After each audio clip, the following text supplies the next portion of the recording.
Ito mga idol, panoorin natin si Kuya mga idol na kumanta po ng Remember Me by Renz Verano.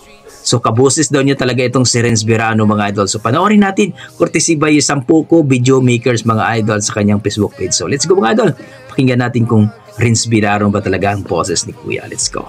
Ayan na. Sound check.